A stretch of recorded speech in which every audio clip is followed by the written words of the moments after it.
onto the feather stick. So we've batoned out our pieces of ash wood. Incidentally, again, part of the wider knowledge base and umbrella of bushcraft is a little bit of botany.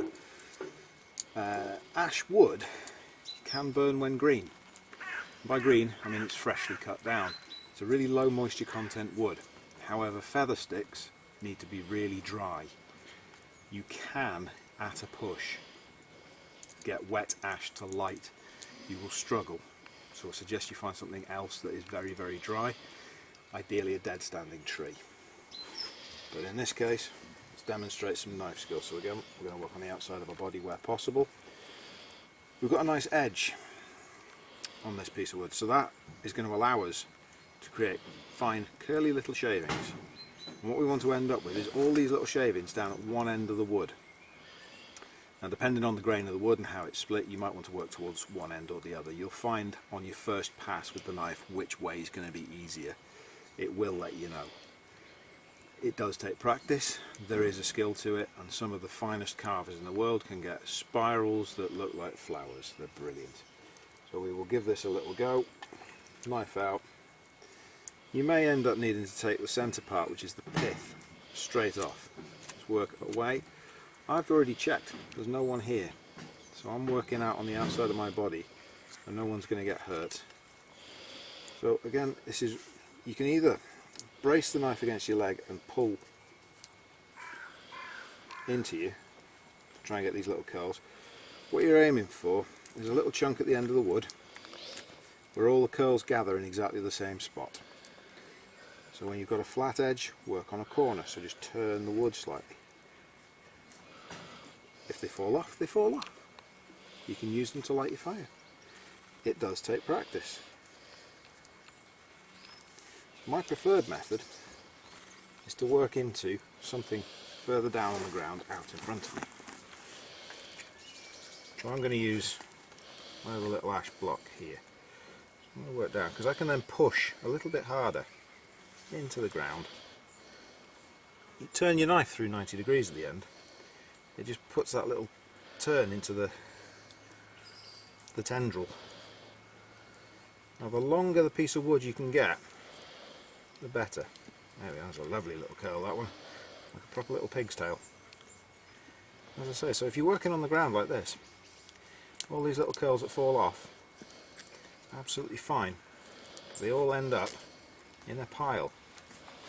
So as you see I'm doing this, slowly rotating the piece of wood. Now I've taken a big chunk off there, so that's a bit of a pain. So what we'll do, just to even it out, because we've got a step here now, take some of these off. Start shaving them down. There you go. Eventually, we'll end up with a nice collection of fine tendrils. This piece of ash is fairly straight grained. It's not the best, but it will do. It will function absolutely perfectly.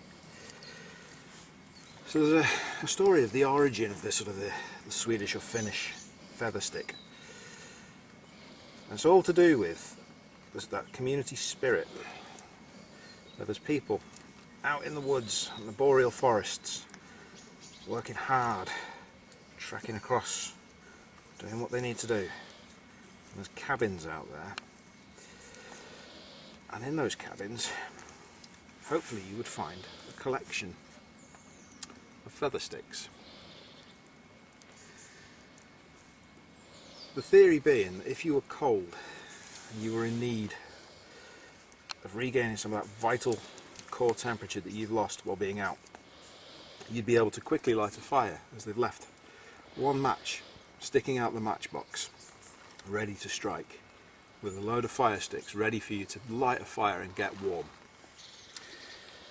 The community aspect of it is once you've used these fire sticks, you should spend your evening replacing them.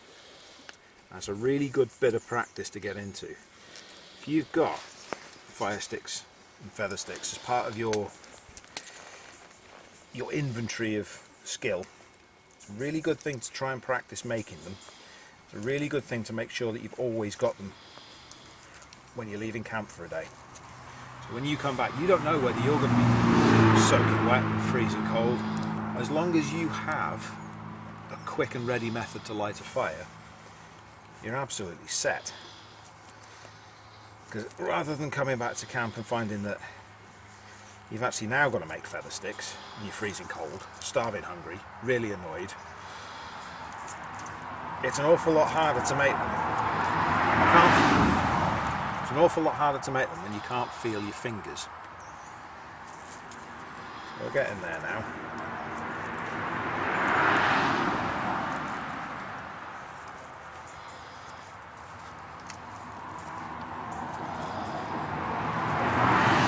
I am working on wet ground here, so I am conscious of that. But this end of the wood is a really big chunky piece of fuel. So the idea being that this is multiple pieces of fuel in one go. So you've got your initial tinder to start.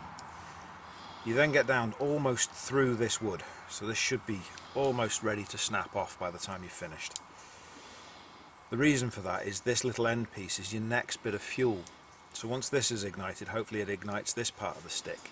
And then it's easier to build a fire because you've already got your first, your second and part of your third fuels ready in one stick. I say one stick. The recommended minimum is 6 of these. I would make as many as you can possibly get away with. You can light a fire with 4, but everything's got to be spot on and on point. 6 is great. And when they're set up and ready to light, they are laid in a fashion. There's one on top of the other, continued. So as you light this bottom feather stick, the flames and the heat come up through. You should then be ready with additional fuel.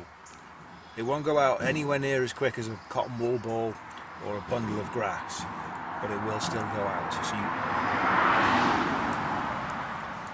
So you do have to be ready to get these lit and then fed. So this one is almost complete.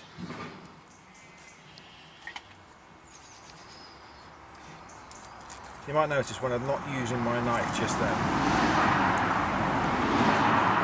it has gone back in its sheath. I do apologise for the road noise. It's busy today.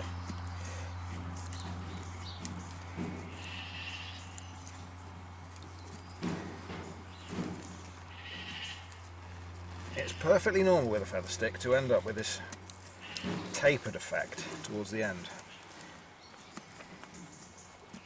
This one is a little more severe than you'd normally go for, but that is more or less what you're aiming for.